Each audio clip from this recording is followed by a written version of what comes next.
Hey everybody, Brian Altano here, and in today's gaming news, Bethesda has given an update on the highly anticipated next Elder Scrolls game, big updates are coming to Dragon Dogma 2, and Xbox boss Phil Spencer really wants an Xbox handheld. Hey, so do I. It's the Daily Fix.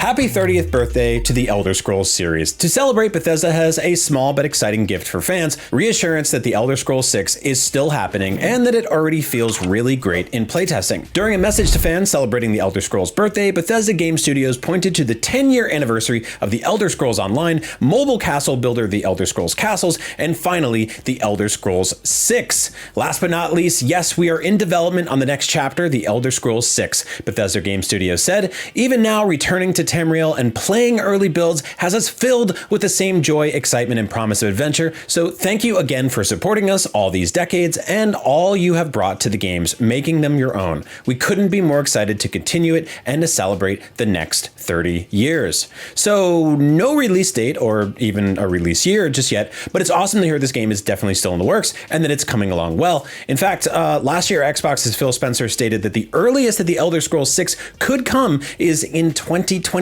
which is 4 years from now. Yikes. Bethesda is currently working on DLC for 2023 Starfield, which given the history of Bethesda DLC drops will likely be big. Keep in mind the Elder Scrolls 6 was announced in 2018, which would potentially mean a 10-year gap between being revealed and being released, assuming it even launches in 2028. That would also mean a 17-year gap between the release of this game and Skyrim. 17 years. That's a very long time to wait for a new video game, but when that new video game is a sequel to one of the best and biggest games ever made, they probably want to take their time and really get it right. And also, you know, just cheese wheel mods day one, just so you can just make it rain cheese wheels.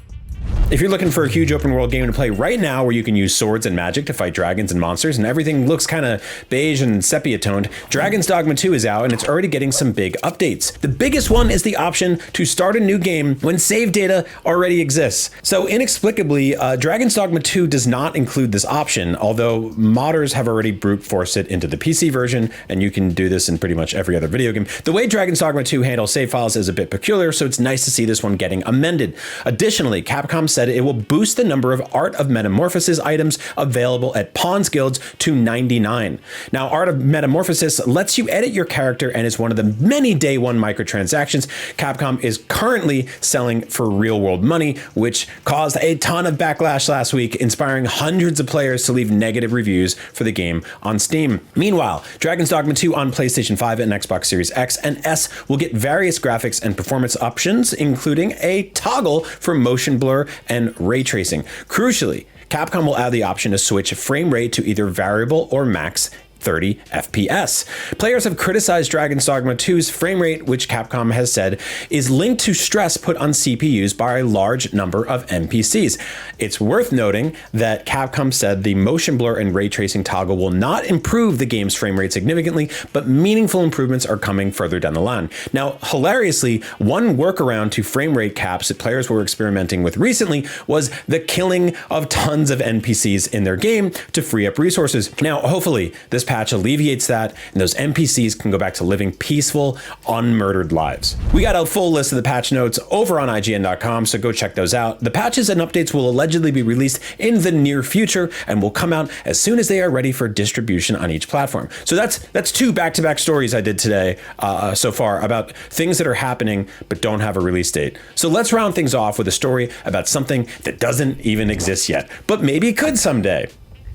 And finally today, an Xbox handheld gaming system might be happening, and although it hasn't been officially announced yet, that hasn't stopped Xbox boss Phil Spencer from rattling off a list of features that he wants from it. Speaking in an interview with Polygon, Spencer discussed various existing PC gaming handhelds, listing everything that he would like to add to the experience of using them to make them feel like an Xbox. This includes having access to all your games with associated save files, being able to boot into the Xbox app full screen, but in a compact mode, and having all the social experiences normally found on Xbox. Like, I want it to feel like the dash of my Xbox when I turn on the television, Spencer said, except I want it on those devices. Spencer danced around the existence of an Xbox handheld throughout the interview, insisting hardware innovation linked with software innovation creates real inflection points in our industry. That is some CEO speak right there. Pointing to the success of the Nintendo Wii in the process, you can currently access some Xbox games on a variety of handheld PC devices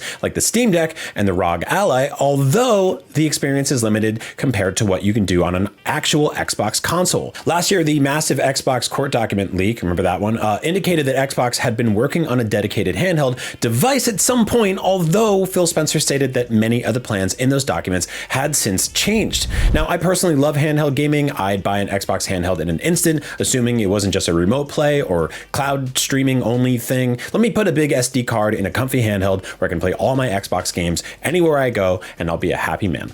Well, happier slightly. It's same deal with, I'll just still be like, oh man, I'm sad today, but who knows why, but I'll have Xbox. And that's your daily fix for March 25th. I've got one more awesome thing to share. I want you to go watch it. Tomorrow, IGN is launching a brand new quarterly show called Game of the Year Watch, and it's going to be awesome, like huge. Can you believe we're already a fourth of the way through 2024 and that there's already been tons of critically acclaimed games this year? Well, it's time to make them fight each other as we get closer and closer to naming IGN's official Game of the Year in December. From Dragon's Dogma 2 to FF7 Rebirth and Balatro and Palworld, there's sure to be some great debates between IGN editors in the brand new episode of IGN's Game of the Year Watch, or just fights. They're going to fight each other. Go check it out on IGN and YouTube tomorrow. It's super fun. Until then, thanks for watching the show today. I'm Brian Altano, and I hope you have a great day. For all your gaming news, stay tuned to IGN.